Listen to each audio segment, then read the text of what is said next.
What's up? Hi guys, welcome once again to my channel, Abby's Corner. For those who actually seeing this face for the first time, if you're actually seeing my face for the first time, it means you don't know about this channel. So let me just give you a little hint of what this channel is about. So on Abby's Corner, I come here to talk about diverse topics, ranging from relationships, health, socio-economic issues, just you name it. Either it's about the viral videos on the internet, I come here to talk about it. I don't come here to just like give you gist. I might give you the gist, but I also draw moral lessons, draw a lot of lessons from these videos I find. Some of these moral lessons can be from my own life experiences, might be from me, might be from my interaction with people around me, around my community. Yes, that's what I talk about on this video. So my motto here is, to join the conversation, start a conversation and join the conversation, because I believe there are a lot of things that people are not talking about, which I want us to actually come talk about on this channel. That's the brief bio of this channel. I know I always talk about mental health. I have spoken about mental health on my live Instagram live discussions. For those who don't know about my live discussions, I hold it every 2 weeks on Sundays by 4 p.m. US time, and 9 p.m. for those of my viewers in Nigeria. I talk about mental health. I talk about a lot of topics aside mental health. People get the opportunity to call in, give their opinions, and just but today, yes, it's about mental health, but I will be specifically talking about the postpartum depression. And what actually inspired this particular topic today is the viral video of a Nigerian 22-year-old lady who actually drowned her 1-year-old daughter. Now, before I delve into this particular topic, I want us to actually watch this video. My name is Alisa Oluwanifemi. I'm 22 years old and I'm a student, partially student, and I do some online business. The reason why I was arrested by the police, not really arrested too, because I really thought myself in. Okay. So was because I killed my daughter at Oluwanifemi, Victoria. She was 1 year old, 9 months and 4 days. And I killed her on the 11th of May, 2020. The reason for this drastic decision are much. One, let's say financial help. Two, I'm just tired of her. Three, maybe because of shame. Four, my school. Five, all my friends will say stuff like that. Your school, in what sense? Is she responsible for you? Yes. Killing of my baby and losing my admission has a connection. One, if I wasn't pregnant, I would be in school, probably 300 level. Then two, okay, I got pregnant, and if my course wasn't disaccredited, I would still be in school, and I would still have a baby, and maybe we'll still be alive. The name of my elder sister is Adisa Oluwadamnola Florence. In 2017, when I noticed that I got pregnant, she was the one who helped me. Because I wanted to abort the pregnancy that time. So she was like, okay, I should not abort it, blah blah blah. She'll take care of it, blah blah blah. Later on, we delivered. She decided to take care of it, but not to my satisfaction. Sure. I don't have any hope that things will get better. Not at all. I don't. And I have this thing that God hates me. And that's why He's making everything difficult for me. So I decided to take action into my hand. Were you ashamed of having the baby? Yes, I was 100% ashamed of having the baby. When my course was disaccredited, I was like, I can't go to school, blah blah blah. So I said, okay, if I kill her now, I'll be free. I'll go anywhere I like. No one will disturb me. No one will say, hey, you have a daughter from outside married, blah blah blah blah, stuff like that. So I decided, okay, what should I do? But I was thinking of strangling her neck. Then later I was okay, maybe I should press her face with a pillow. Then later on, my sister said she has a dream of water. She just said that I should be careful around water. I should be careful around water. I should not be leaving her in the bedroom, things like that. It was after she had it she had a dream of water. That's why, okay, I heard about the bunch of drowning inside water. So water kills faster. So Okay. that's how I got it. I was dressing up, so she was giving my dress to put on because she know that I'm going out, so I must take her out. I was telling her that you are dying today, oh. You're not going anywhere, or I'm going to the police station immediately. I kill you.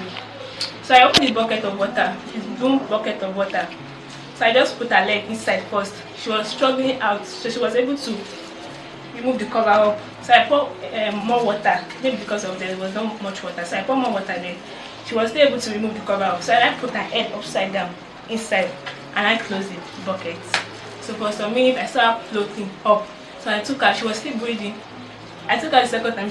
I brought her out again. She was still breathing again. The third time I left her for some minutes, and I brought her out, and she was dead. I don't think I feel any pain while killing her, any emotional stuff. Killing my daughter is my own best option at that moment. Okay, I was like, okay, if I kill my daughter, if I brought them to the police, they'll put me in jail. I think jail is better than me living outside. For me, I think me in jail is better than me staying outside or in my sister's place. Does your sister have any link to what happened? No, she doesn't. She loves the baby. I love the baby too. But things happen, Sha. When I was about to kill my daughter, I was the only one at home. It was on a Monday. She went to work. I decided to do it on a Sunday, but she was at home. She was intervening, calling the parents, the pastor, everyone. So I was like, okay, since Monday is here, and you are not here, so I'll carry out my plan.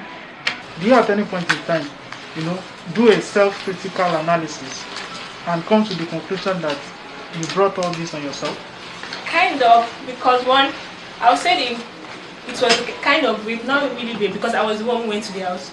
So I wouldn't say it was a rape, but it was by force. The name of the boyfriend that impregnated me was Yusuf Folami. He studied at University of Lagos, pharmacy. Is this still a student or you have graduated? I don't know. But Have you not been hearing from him? Since the day I told him, we were like, okay, we should go for abortion. He prescribed a drug for me. I even wanted to go for abortion, so he prescribed a drug for me. So my sister was like, no, I'm not doing an abortion. I dated him for about more than a year. When I told him I was pregnant, I was like, okay, he gave me a drug. I don't know the name of the drug. It was a pink drug, saying it has like flushed out the pregnancy, that it was not his own, blah, blah, blah. Maybe I went to someone else's house, blah, blah, blah, blah. did you at any point in time, maybe after giving birth, try to contact him to see his daughter and all those things? First, my sister said I shouldn't, because when I was pregnant, she had a dream. And her dreams. She had a dream that I saw someone wanted to kill me. The person that wanted to kill me was the girlfriend or the person that impregnated me. Okay, the point where I regretted my action of killing my baby was when I was working. I was not thinking, if I have not killed this baby, I will be at home laughing, playing, all those things.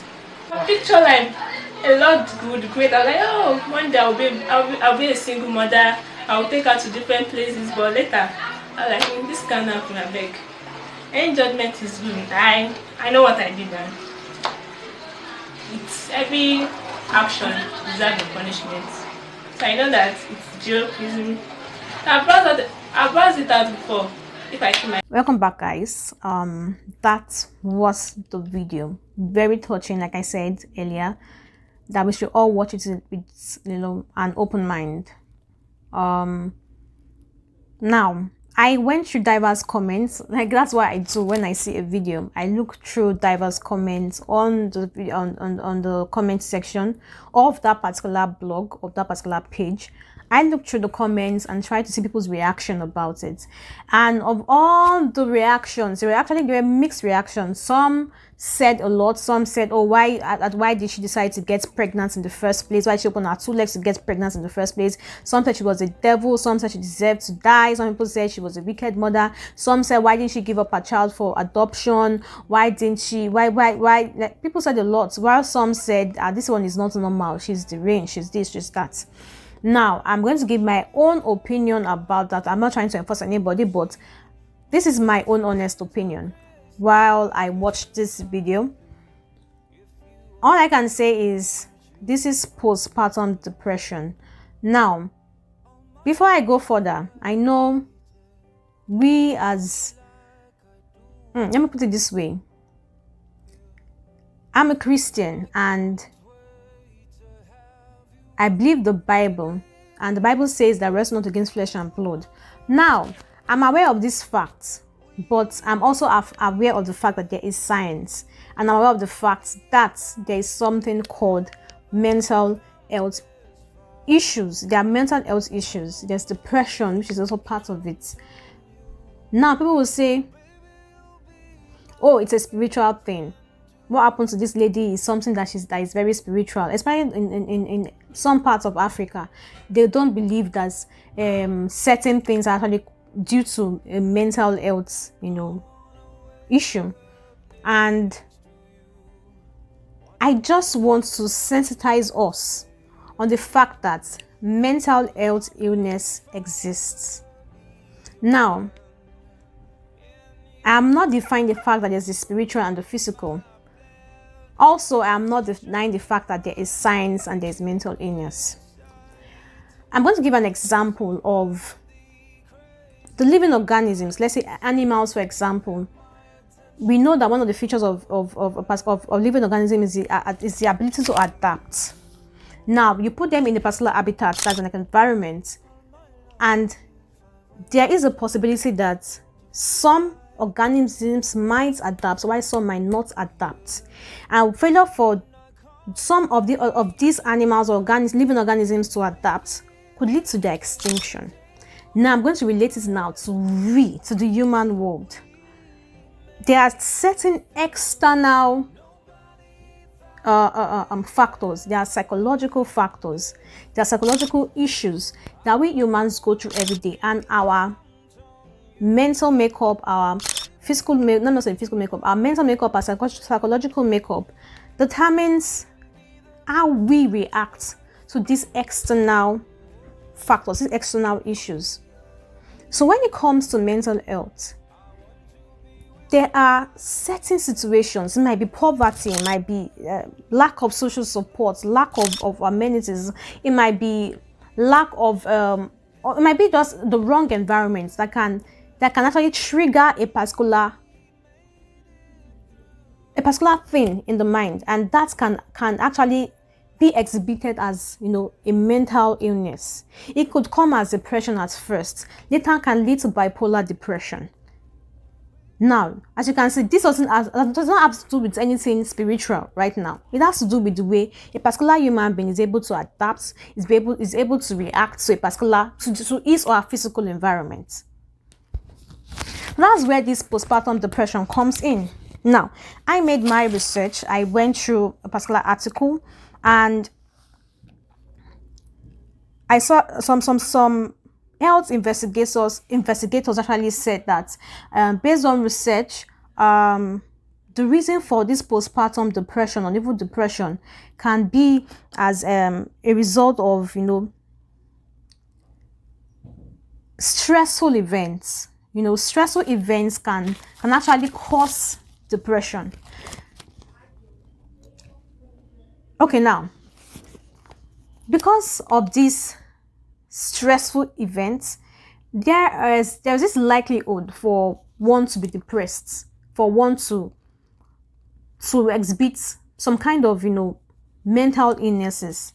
It's not composed that the person is, you cannot conclude the person is crazy or the person is mentally unstable. No, because there are different signs. They have the mild depression, they have the severe depression, which can be all those clinical cases of bipolar. You hear of just a lot that I can't even remember or even talk about, because that is not my specialization.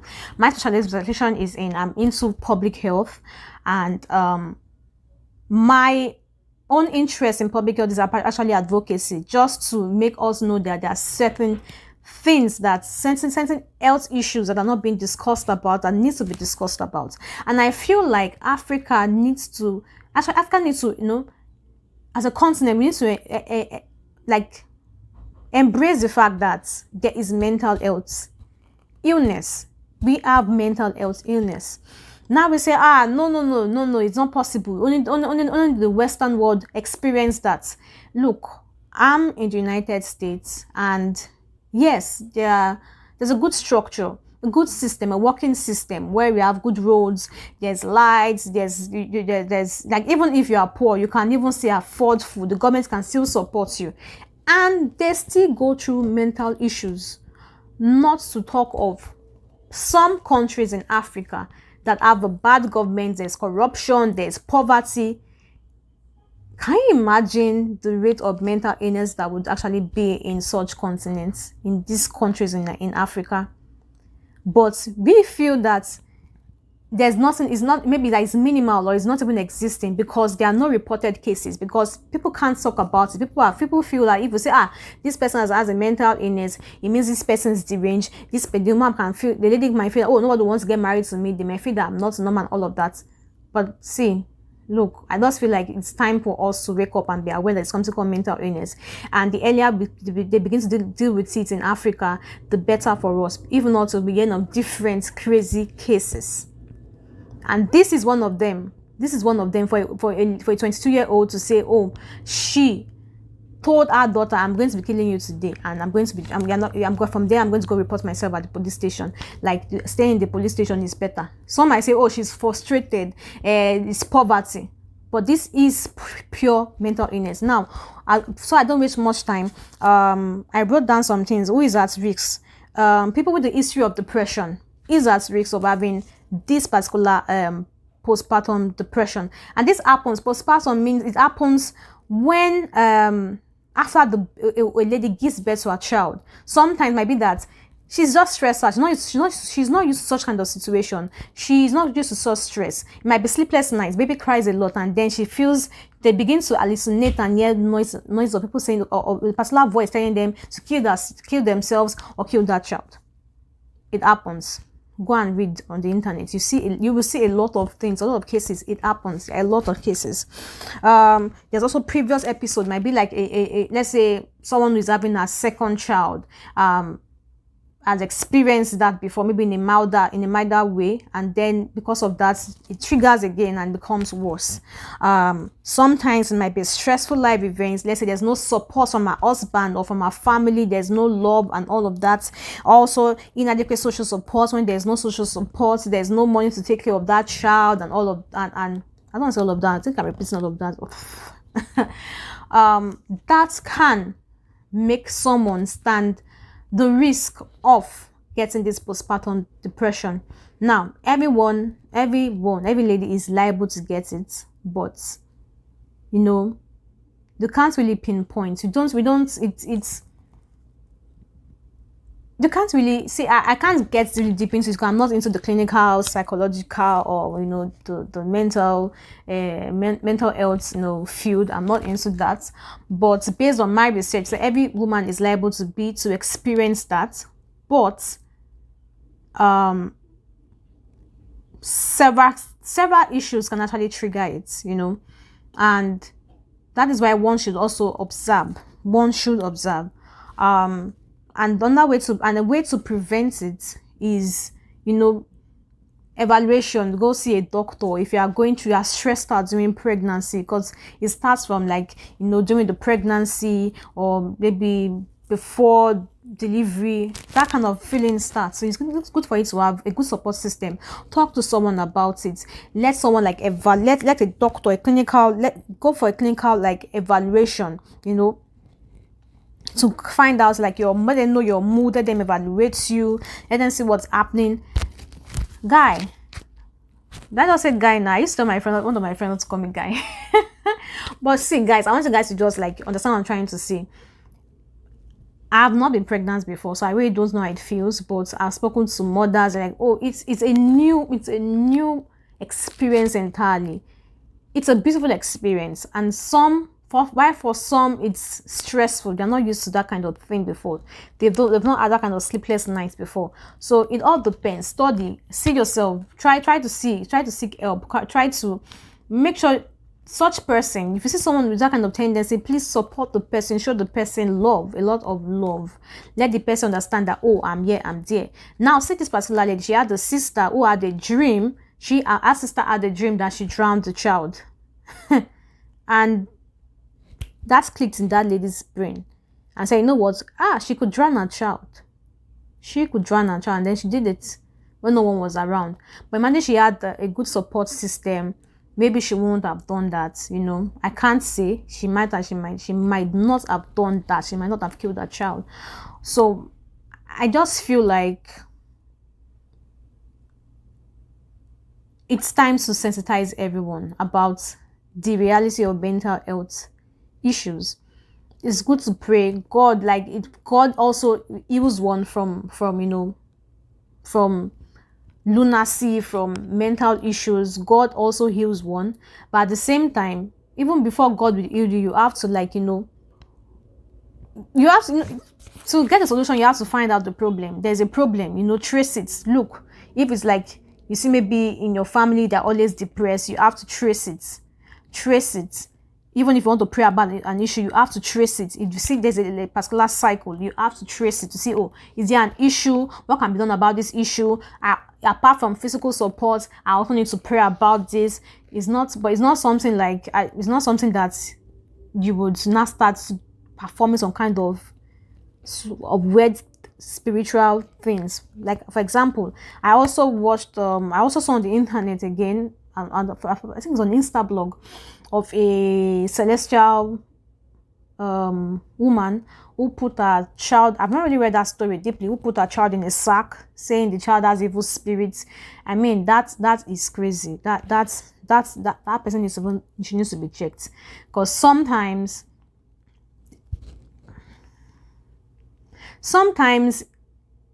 society, or I do not want to be quoted wrongly, but what I'm just trying to say is that whatever you want to do, you have to do it right. If you are going to pray about something, do it the right way. The word of God says something.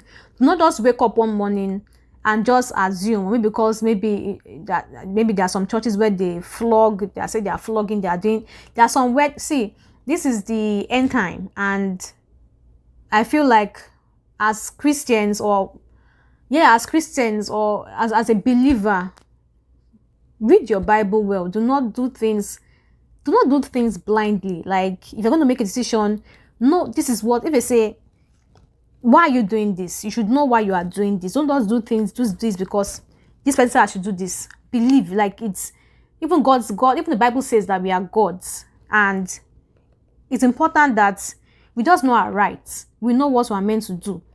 It's not everything that a pastor says that so we are going to take it.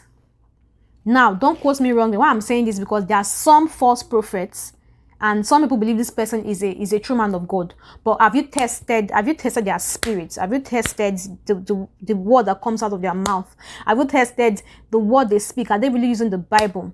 There are pastors, yes. They are men of God, yes. They are prophetess, all of that. They are, I don't know what they call the Muslim. Is it the Muslim clergy? I'm sorry, I don't even know what they call them. But the bottom line is, if you are a Christian, if you claim to believe in God, because I feel like on the internet I just see a lot of things, and it's always about Christians, the church. A pastor did this, a pastor did that, a pastor did this, a pastor did that, and I feel like it's more like a wake-up call. As a Christian, test the spirit of that man of. You would know if this person is not following. You would know if this person is standing by faith, not just. People will tell you that they have heard of church, say drink the toll, in disinfectant. Test the word, test the spirit. But I'm not coming here to even preach. My own point is, look, as much as we are religious, Africa is one of the most religious continents.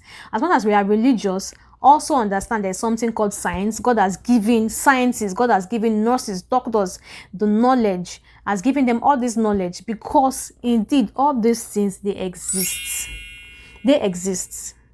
And It's more like also like people who can't who wants to get children, and some decide to do IVF. It's scientific as well, it's clinical as well. They do IVF. It doesn't mean they don't believe in God, because God is one who will say, okay, this IVF is going to work and it's not going to work out. It all depends on God. I think even in the place of science, there's a point where there's a realization that we have a supernatural being, which is God, at the place of science. I'm not saying science replaces God or the supernatural, but I'm just saying there is science and there is medicine, and it's been proven that medicine can also solve some health issues. I mean, I just feel like we live in denial in Africa, and it's high time we understand and just wake up and, you know, act fast. Let's just act fast. So